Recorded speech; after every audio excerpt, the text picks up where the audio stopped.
Di masa internasional melampaui batas-batas negara, setiap perusahaan merumuskan berbagai strategi bisnis internasional agar organisasi bisnis atau perusahaan dapat bertahan dan mendominasikan pasar dunia. Assalamualaikum warahmatullahi wabarakatuh. Saya Emma Mamaulan. Terima kasih untuk Pak Ehsan yang telah memberikan tugas besar yang kedua. Pada kesempatan kali ini, saya akan membahas tentang manajemen strategik internasional. Elemen-elemen yang berdampak pada keputusan strategik internasional diantaranya yang pertama adalah budaya, yaitu budaya akan menjadi hak sebuah hambatan yang akan berdampak pada pilihan strategik perusahaan untuk bergabung dengan pasar. Dan yang kedua yaitu keanekaragaman budaya. Pengaruh budaya akan berdampak pada keputusan strategik yang dibuat oleh produk bisnis asing yang beroperasi di suatu negara. Dan yang ketiga yaitu ilmu politik. Stabilitas ekonomi akan berpengaruh terutama pada keputusan investasi langsung perusahaan asing. Jika tujuan investasi tidak memiliki stabilitas politik, misalnya saja adanya perang saudara atau konflik antar suku, atau terjadi berita militer, perusahaan asing sering ragu untuk berinvestasi di sana.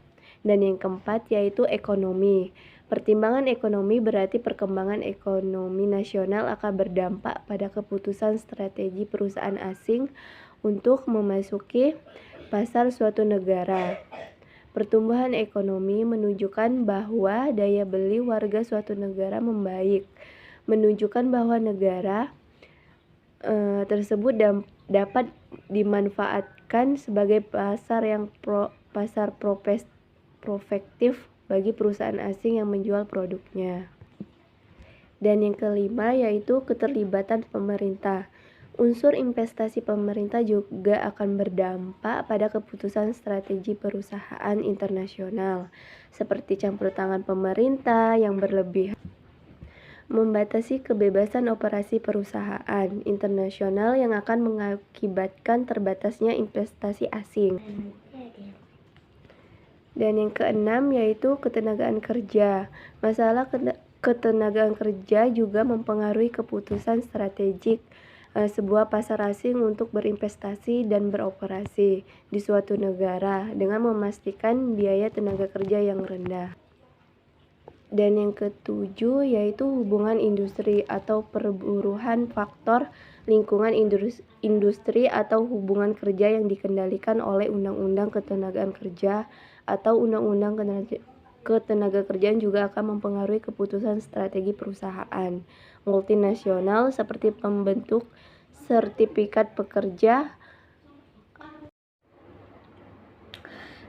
Di antara sumber keunggulan kompetitif yang mungkin dimiliki bisnis untuk bersaing di pasar dunia di antaranya yaitu yang pertama efisiensi global atau global efisiensi, mengacu pada kapasitas perusahaan untuk mengidentifikasi lokasi yang efisien, baik kantor cabang dan pabrik di banyak negara untuk menghitung skala ekonomi produksi dan untuk mencapai jangkauan ekonomi pasar dunia. Dan yang kedua yaitu kemampuan beradaptasi. Secara global, fleksibilitas multinasional mengacu pada kapasitas perusahaan untuk bergabung dengan pasar di beberapa negara, sambil mempertimbangkan perbedaan politik ekonomi dan hukum dan budaya di suatu negara tersebut. Fleksibilitas tersebut sangat penting agar bisnis berfungsi di darat berfungsi sesuai di target. Dan yang ketiga yaitu pembelajaran global atau wide learning, mengacu pada pengetahuan yang bersifat global atau berlaku praktis di mana-mana dan yang dapat diperoleh oleh bisnis yang beroperasi di pasar bisnis internasional.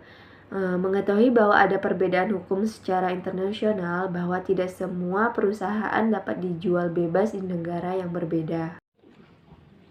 Berbagai alternatif pilihan keputusan dalam strategi, diantaranya yang pertama yaitu strategi yang didasarkan pada pemanfaatan kompetisi inti atau keunggulan spesifik yang dikembangkan di dalam negeri atau pasar domestik sebagai alat kompetitif utama di pasar luar negeri yang dimasuki dengan memanfaatkan keunggulan yang sudah mereka miliki yang sangat baik di pasar domestik dan berusaha untuk meniru di pasar luar negeri.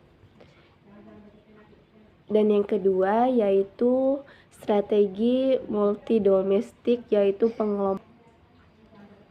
pengelompokan anak perusahaan yang beroperasi secara otonom dengan fokus pada pasar domestik tertentu. Setiap anak perusahaan diperoleh untuk menyesuaikan barangnya.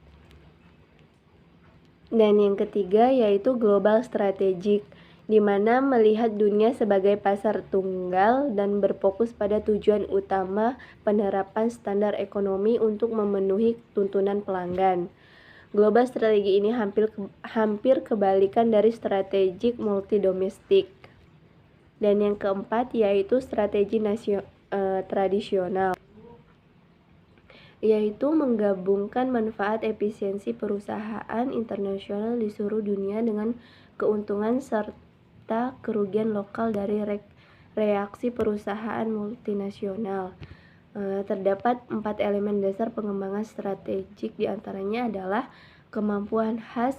Keunggulan yang membedakan adalah yang datang dalam membentuk teknologi canggih, jaringan industri yang efektif, metode organisasi yang unggul atau nama merek yang terkenal.